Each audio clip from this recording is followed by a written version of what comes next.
রাজধানীতে ওষুধের দোকানে ভ্রাম্যমাণ আদালতের অভিযানে মিলল অপারেশনের নকল ওষুধ। বিক্রয় অযোগ্য সরকারি ওষুধ জব্দ, আটক এক।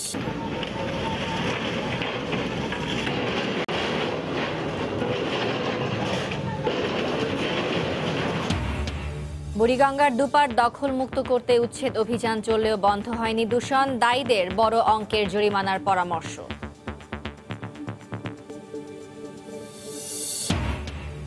একাদশ সংসদের এমপিদের শপথ বৈধ, চ্যালেঞ্জের রিট খারিজ। ষড়যন্ত্র নস্যাৎ হল মন্তব্য অ্যাটর্নি জেনারেলের, আপিল করবেন রিটকারী।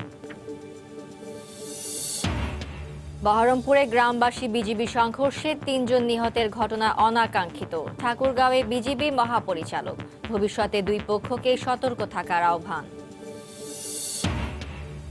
এবং ভারতের ট্যাগর অ্যাওয়ার্ড পেল বাংলাদেশের সাংস্কৃতিক সংগঠন ছায়ানট, অভিনন্দন জানালেন প্রধানমন্ত্রী নরেন্দ্র মোদী।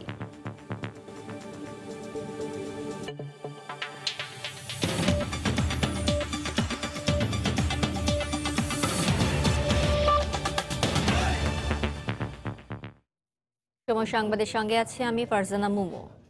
রাজধানীর কলেজ গেটে ওষুধের দোকানে ভ্রাম্যমাণ আদালতের অভিযানে অবৈধ ও অপারেশনের নকল ওষুধ জব্দ করা হয়েছে। অভিযানে শুধু বিক্রয় নিষিদ্ধ ওষুধই নয়, বিদেশি ব্র্যান্ডের বিপুল পরিমাণ নকল ওষুধও জব্দ করা হয়। অভিযানে রয়্যাল মেডিকেল হল নামের একটি ফার্মেসির 2টি গোডাউনের সন্ধান পায় র্যাব, যেখানে বিক্রয় অনুমোদন না থাকার পরেও মরফিন ও প্যাথেড্রিন পাওয়া যায়। এ সময় রাজধানীর পঙ্গু ও মিডফোর্ড হাসপাতাল থেকে বিক্রিয় নিষিদ্ধ বিভিন্ন ওষুধ এনে বিক্রি করার কথা স্বীকার করে ফার্মেসির ম্যানেজার। প্রায় 1 কোটি টাকা মূল্যের মতো সরকারি ওষুধ পেয়েছি, যেগুলোতে আসলে লেখা রয়েছে সরকারি সম্পত্তি বিক্রয় নিষিদ্ধ। এর মধ্যে রয়েছে আপনার আমাদের এসেনশিয়াল ড্রাগস কোম্পানির ওষুধ। এর বাইরেও সরকার যেগুলি কিনে বিনামূল্যে দিচ্ছে, তার মধ্যে আপনার বিভিন্ন ইনজেকশন এবং আপনার সিরিঞ্জ বা সার্জিক্যাল আইটেম সেগুলি রয়েছে। তো এই এখন পর্যন্ত আমরা এখানে 2 জনকে আটক করতে পেরেছি। পাশাপাশি এর পিছনে যারা জড়িত আছে তো তাদের বিরুদ্ধে বিশেষ ক্ষমতা মামলা দায়ের করা হবে।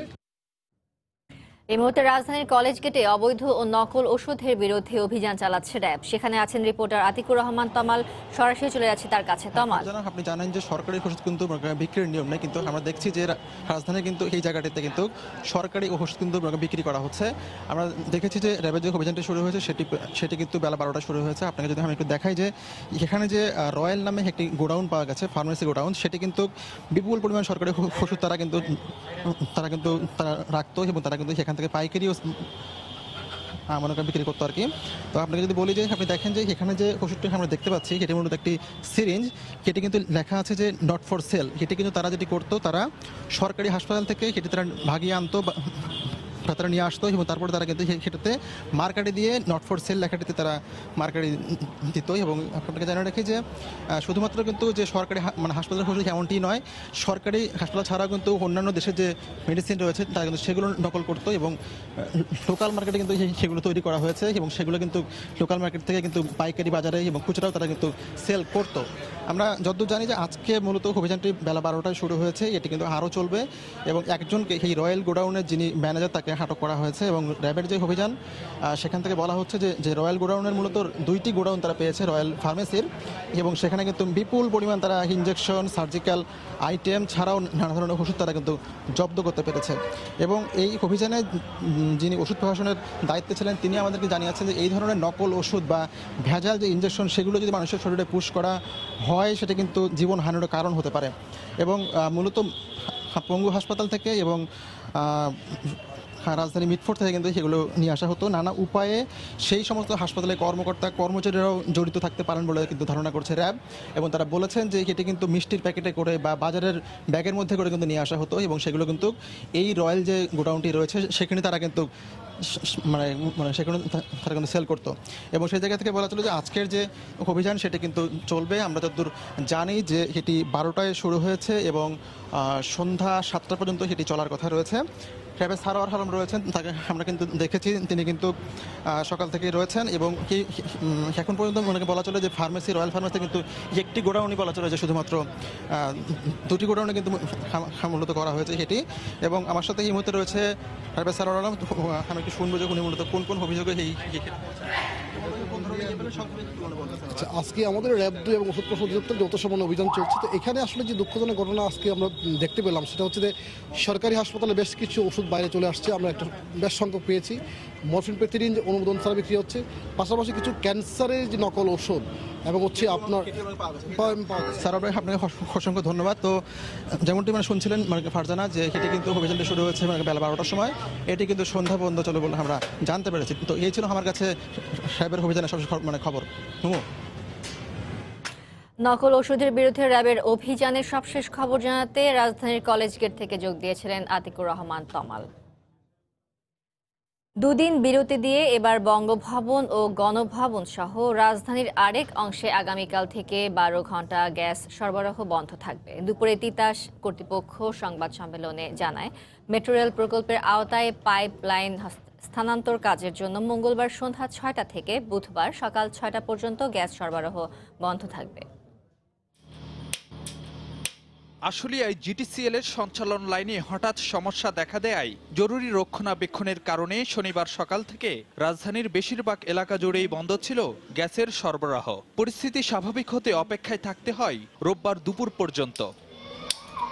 আর এর দুদিন বিরতির পর মঙ্গলবার সন্ধ্যা থেকে আবারও গ্যাসের সরবরাহ বন্ধ থাকছে রাজধানীর বড় অংশ জুড়ে। তিতাস গ্যাস জানায়, মেট্রো রেল প্রকল্পের আওতায় জরুরি রক্ষণাবেক্ষণের জন্য মঙ্গলবার সন্ধ্যা 6টা থেকে 12 ঘন্টার জন্য গ্যাসের সরবরাহ বন্ধ থাকবে মিরপুর, শ্যামলী, আগারগাঁও, মোহাম্মদপুর, ধানমন্ডি, কলাবাগান, হাজারীবাগ, ঢাকা বিশ্ববিদ্যালয়, শাহবাগ, পুরান ঢাকা, মতিঝিল, কমলাপুর, মিন্টো রোড, বঙ্গভবন, গণভবন, জাতীয় সংসদ ভবন, গোপীবাগ, স্বামীবাগ, রামপুরা, বনশ্রী ও আশেপাশের এলাকায়। মেট্রো রেল প্রকল্প কাজের জন্য শাহবাগপুর এলাকায় নতুন পাইপলাইন স্থাপন করা হয়েছে, যার দুই প্রান্ত বিদ্যমান পাইপলাইনের সাথে সংযোগ সাধন বা টাইন করার প্রয়োজন দেখা দিয়েছে। সেই টাইন কাজের জন্য ঢাকা শহরের কতিপয় এলাকায় গ্যাস সরবরাহ বন্ধের প্রয়োজন রয়েছে। সংবাদ সম্মেলনে গ্রাহক পর্যায়ে সংকটের মধ্যেও আবারও গ্যাসের দাম বাড়ানোর প্রস্তাবের বিষয়ে প্রশ্ন ছিল তিতাসের কাছে।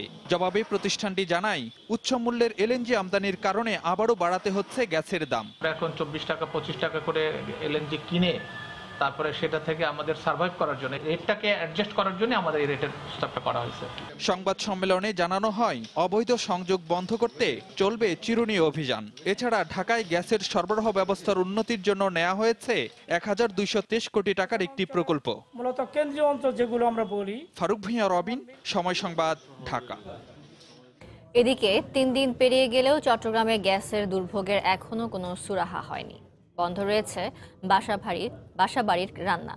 সিএনজি স্টেশনগুলোতে গ্যাস সরবরাহ কম থাকায় বিপাকে গাড়ি চালকরাও। তবে আজকের মধ্যে সমস্যা সমাধানের আশ্বাস দিয়েছেন কর্ণফুলী গ্যাস কর্তৃপক্ষ। গ্যাস না থাকায় এভাবেই বাসার নিচে বাধ্য হয়ে মাটির চুলায় রান্নার ব্যবস্থা করেছেন সাধারণ মানুষ। 3 দিন ধরে গ্যাস না থাকায় জনজীবন যেমন অতিষ্ঠ হয়ে উঠেছে, তেমনি বিপাকে পড়েছেন নগরবাসী। গ্যাস না থাকায় চাপ পড়েছে নগরীর হোটেলগুলোতেও। এতে ক্ষুব্ধ নগরবাসী। সামনে গ্যাস ফাইটে গেছে, এই জন্য সমস্যা। কেউ রান্না করতে পারতেছি না, খুব কষ্ট হইতেছে, খাইতে পারতেছে না। না খেয়ে তো থাকা যাবে না, হোটেল থেকে তো কিনে সবাই খাইতে পারে না, সেজন্য আর কি এখানে আসতে হচ্ছে। সিএনজি স্টেশনগুলোর গ্যাস সরবরাহ কম থাকায় বিপাকে পড়েছেন গাড়ি চালকরা। গ্যাস না থাকলে তো ভাই সব দিকে সমস্যা। গাড়ি নিয়ে বাড়িলে রাস্তার মতো পাগলের মতন গ্যাসের লেগে ঘুরন লাগে। তো গ্যাসের লাগে গাড়ি চালাইতে পারি না, এমন বিভিন্ন ধরনের সমস্যা। বাসা খাওয়া দাওয়া করতে খুবই সিরিয়াস কষ্ট। পাম্পের থেকে গ্যাস নিতে পারি না, রাত 9টা বাজে গ্যাস দিলে সারা রাত পর্যন্ত বসে থাকতে হয়। রোববার থেকে খালের মাটি খোঁড়াখুড়ি করে পাইপটি বের করার চেষ্টা করে কর্ণফুলী গ্যাস কর্তৃপক্ষ। তবে পুরোপুরি সংস্কার কাজ চালানো সম্ভব হয়নি। সোমবারের মধ্যে গ্যাস সমস্যা সমাধানের আশ্বাস কর্তৃপক্ষের। আজকের মধ্যে ইনশাল্লাহ ক্লিয়ার করা যাবে। আমাদের গতকাল যে সমস্যা হয়েছিল, যে সফট যে মাটিগুলো ছিল আমাদের বল্লি পাইলের নীতিতে চলে আসতেছিল, ওর সাবস্টিটিউট হিসেবে আমরা আবার আজকে শীট পাইলিং করে দিচ্ছি। গতকাল সকাল থেকে শীট পাইলিং শুরু হয়েছে এবং ঘণ্টাখানেকের মধ্যে শীট পাইলিং আশা করি যে কমপ্লিট হয়ে যাবে। গত শনিবার নগরীর ইপিজেড এলাকায় সিটি কর্পোরেশনের খাল কাটার সময় পাইপলাইন কাটা পড়ে বন্ধ হয়ে যায় গ্যাস সরবরাহ। এতে হালিশহর, আগ্রাবাদ, বন্দর, জামালখান, আশকাদিগির পাড়সহ বিভিন্ন এলাকার কয়েক লাখ মানুষকে চরম ভোগান্তি পোহাতে হচ্ছে। পার্থপ্রতিম বিশ্বাস, সময় সংবাদ, চট্টগ্রাম। বুড়িগঙ্গার দুপার দখলমুক্ত করতে ফের শুরু হয়েছে উচ্ছেদ অভিযান। গুড়িয়ে দেয়া হচ্ছে একের পর এক বহুতল ভবন। সকালে ৪র্থ দফায় বসিলা এলাকায় অভিযান শুরু করে বিআইডব্লিউটিএ। তবে আইনি জটিলতায় 10 তলা একটি ভবন ভাঙা থেকে সরে আসেন নির্বাহী ম্যাজিস্ট্রেট। এভাবেই ভেঙে গুড়িয়ে দেয়া হচ্ছে বুড়িগঙ্গা পাড়ের একের পর এক ভবন। নদী দখল করে নির্মাণ করা এসব স্থাপনা বছরের পর বছর দাঁড়িয়ে থাকলেও এবার আর শেষ রক্ষা হলো না। তবে আইনি জটিলতায় এ দফায় টিকে গেছে বছিলার এই 10তলা ভবনটি। ভবনটি বছিলার অনেক পুরানো হাইক্কা খাল ও বুড়িগঙ্গার মোহনায় নির্মাণ করা হয়। এ সময় আশেপাশের কয়েকটি একতলা ভবন ও কারখানা উচ্ছেদ করলেও 10তলা ভবনটি এড়িয়ে যান নির্বাহী ম্যাজিস্ট্রেট। ভবনটির রাজুক ও বিআইডব্লিউটি এর অনাপত্তিপত্র নেই বলেও জানা যায়। ভবনটি একেবারে হাক্কা খালের মুখে অবস্থিত এবং ভবনটিতে রাজুকের কোনো অনুমোদন তারা দেখাতে পারেনি। তাদের রাজুকের প্ল্যান নেই। বিআইডব্লিউটি এরও কোনো পূর্ব অনুমতি গ্রহণ করেনি, অনাপত্তি গ্রহণ করেনি। এর পার্শ্ববর্তী বেশ কয়েকটি ভবনের অংশবিশেষ, বেশ করে যেগুলো আপনার ওয়াকওয়ের একদম কাছে লাগানো ছিল, ম্যাজিস্ট্রেটের নির্দেশে সেগুলো উচ্ছেদ করা হয়েছে। তবে নির্বাহী ম্যাজিস্ট্রেট জানান জায়গাটা বিআইডব্লিউটি এর নয়। যেহেতু এখানে জায়গাটি ম্যাপে আমাদের না, নদীর না এবং যৌথ জরুরি বিষয়গুলি হয়নি, সুতরাং এই জায়গার স্থাপনা সেগুলি এই মুহূর্তে আমাদের ভাঙনের আওতায় নেই বলে আমি বলে দিয়েছি। এর আগে 3 দফায় প্রায় 1600 আবাসিক ভবন ও কারখানা উচ্ছেদ করেছে বিআইডব্লিউটি। মুজাহিদ শুভ, সময় সংবাদ, ঢাকা।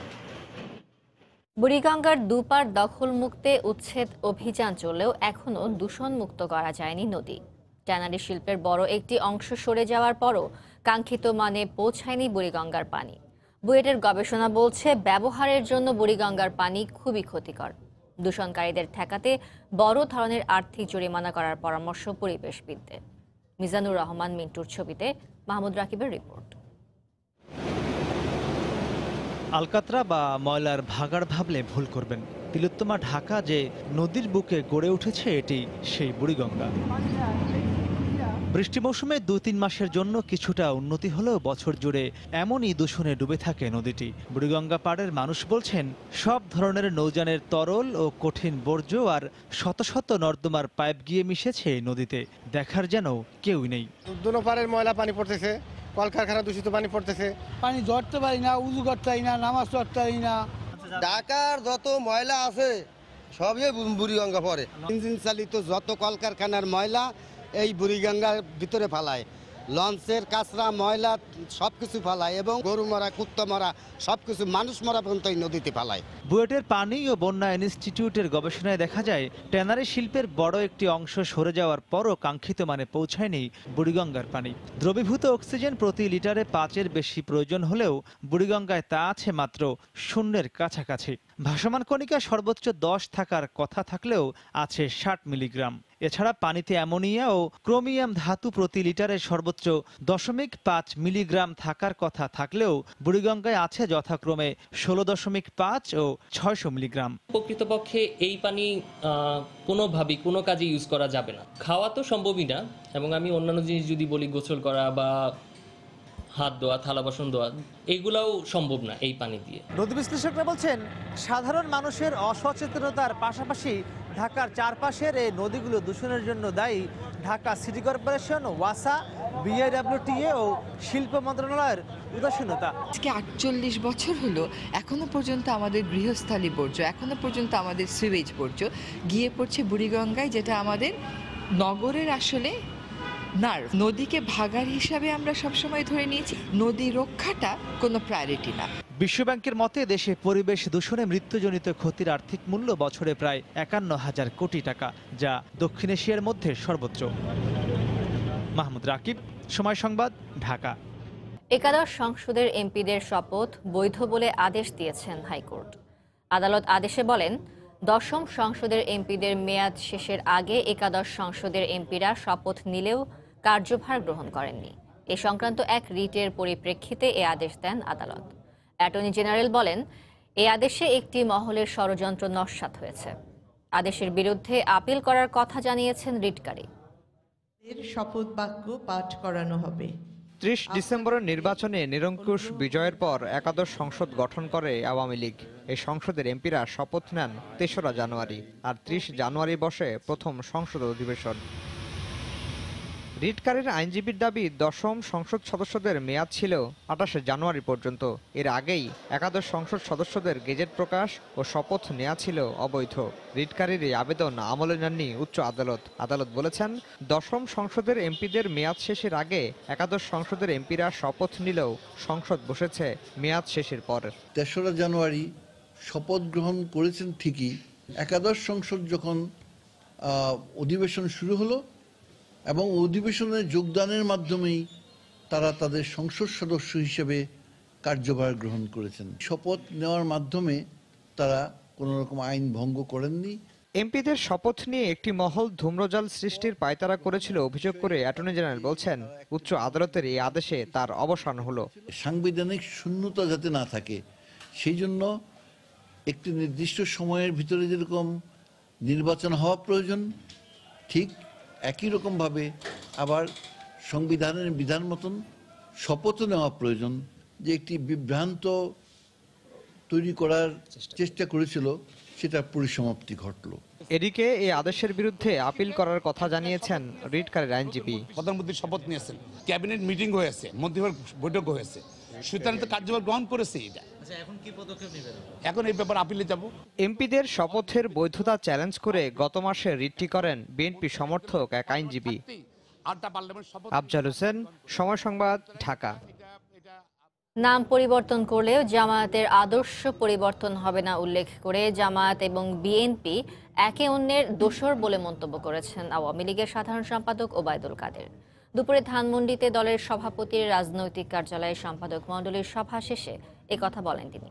ওবায়দুল কাদের বলেন, সংসদ নির্বাচনে শোচনীয় পরাজয়ের পর উপজেলা নির্বাচনেও হেরে যাওয়ার ভয়ে অংশ নিচ্ছে না বিএনপি। জাতীয় নির্বাচনে তারা যে ভূমিধস পরাজয়ের মুখে পড়েছে, এই শোচনীয় ব্যর্থতার পর এখন উপজেলা নির্বাচনে জেতার কোনো আশা তারা দেখছে না। এই ভয়েই তারা উপজেলা নির্বাচনে আসছে না। এখানে আদালতের একটা সিদ্ধান্তের ব্যাপার আছে, একটা কনস্ট্রেইন্ট আছে, আদালতের একটা ভার্ডিক্টের ব্যাপার আছে। সেটাকে আমি কি উপেক্ষা করতে পারি? আমরা তো নীতিগতভাবে আমাদের যে অবস্থান সেটা তো পরিষ্কার। ঠাকুরগাঁওয়ের বহরমপুরে গ্রামবাসী ও বিজিবির সংঘর্ষে 3 জন নিহতের ঘটনা অনাকাঙ্ক্ষিত বলে মন্তব্য করেছেন বিজিবি মহাপরিচালক মেজর জেনারেল মোহাম্মদ শাফিনুল ইসলাম। ভবিষ্যতে এ ধরনের ঘটনা এড়াতে দুপক্ষকে সতর্ক থাকার আহ্বান জানান তিনি। দুপুরে ঠাকুরগাঁও সার্কিট হাউসে এক মতবিনিময় সভায় তিনি একথা বলেন।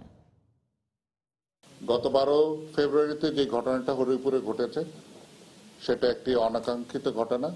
সেটা আমি এলাকার লোকজনের সঙ্গে মতবিনিময় করে যেটা জেনেছি, ওনাদের কাছেও জিনিসটা অনাকাঙ্ক্ষিত, আমাদের কাছেও বিষয়টা অনাকাঙ্ক্ষিত।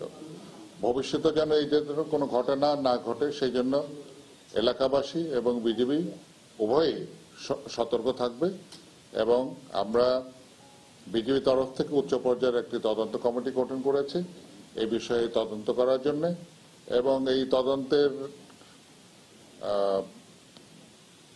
সুপারিশ অনুযায়ী আমরা প্রয়োজনীয় ব্যবস্থা ভবিষ্যতে গ্রহণ করব। কাল থেকে শুরু হচ্ছে ডাকসু নির্বাচনের মনোনয়ন ফর্ম বিতরণ। সকাল 10টা থেকে বিকেল 4টা পর্যন্ত নিজস্ব হল থেকে ফর্ম সংগ্রহ করতে পারবেন প্রার্থীরা। প্যানেল ঘোষণা করেছে বাংলাদেশ ছাত্রলীগ BCL। স্বতন্ত্র জোট নামের একটি সংগঠন নিজেদের সাধারণ শিক্ষার্থী দাবি করে নির্বাচনে অংশ নেওয়ার ঘোষণা দিয়েছে। এদিকে নির্বাচনের প্রস্তুতি নেওয়ার পাশাপাশি আন্দোলন কর্মসূচিও চালিয়ে যাচ্ছে বাম সংগঠনগুলো। ডাকসু নির্বাচনের তারিখ ঘোষণার পর থেকে বিভিন্ন দাবিতে আন্দোলন করে আসছে বাম ছাত্র সংগঠনগুলো। ক্যাম্পাসে গণতান্ত্রিক পরিবেশ নিশ্চিত করা সহ 6 দফা দাবিতে এবার উপাচার্য কার্যালয় ঘেরাও কর্মসূচি পালন করেছে তারা। এতে একাত্মতা পোষণ করে ছাত্রদল। আমরা যেহেতু এই দাবির সাথে আমাদের একমত আছে, এই কর্মসূচির ব্যাপারে অবশ্যই আমাদের সমর্থন থাকবে। পাশাপাশি আমরা নিজেরাও সাংগঠনিকভাবে আলাদাভাবে এই দাবিগুলি আদায়ের জন্য আমরা কর্মসূচি দিব। সরকার এবং বিশ্ববিদ্যালয় প্রশাসন তারা এক ধরনের নির্বাচন বানচালের চেষ্টা করছে। তারা এমন একটা পজিশন নিচ্ছে যেখানে শিক্ষার্থীরা এমন একটা পরিবেশে যায় যেখানে তারা নির্বাচন বয়কট করতে বাধ্য হয়। তো তারা এমন একটা পরিবেশ তৈরি করতে যাচ্ছে। সংগঠনগুলোর দাবি উড়িয়ে দিয়ে বিশ্ববিদ্যালয় প্রশাসন বলছে গঠনতন্ত্র অনুযায়ী হবে নির্বাচন।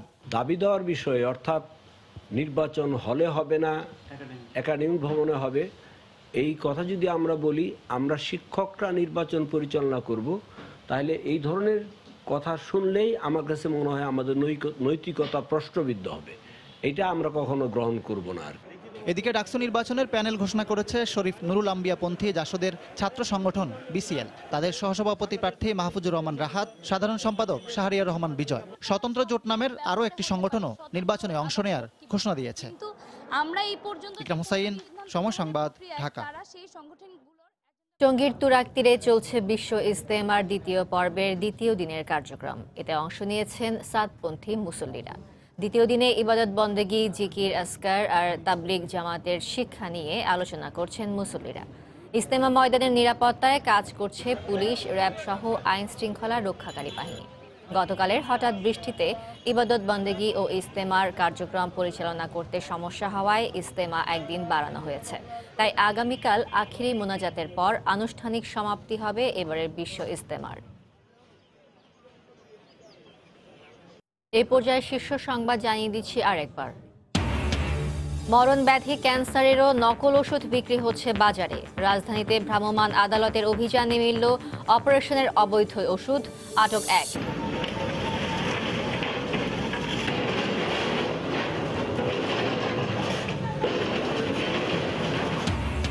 বুড়িগঙ্গার দুপার দখলমুক্ত করতে উচ্ছেদ অভিযান চলেও বন্ধ হয়নি দূষণ, দায়ীদের বড় অঙ্কের জরিমানার পরামর্শ। একাদশ সংসদের এমপিদের শপথ বৈধ, চ্যালেঞ্জের রিট খারিজ, ষড়যন্ত্র নস্যাৎ হল মন্তব্য অ্যাটর্নি জেনারেলের, আপিল করবেন রিটকারী। বহরমপুরে গ্রামবাসী বিজিবি সংঘর্ষে 3 জন নিহতের ঘটনা অনাকাঙ্ক্ষিত। ঠাকুরগাঁয়ে বিজিবি মহাপরিচালক, ভবিষ্যতে 2 পক্ষকে সতর্ক থাকার আহ্বান। এবং ভারতের ট্যাগর অ্যাওয়ার্ড পেল বাংলাদেশের সাংস্কৃতিক সংগঠন ছায়ানট, অভিনন্দন জানালেন প্রধানমন্ত্রী নরেন্দ্র মোদী।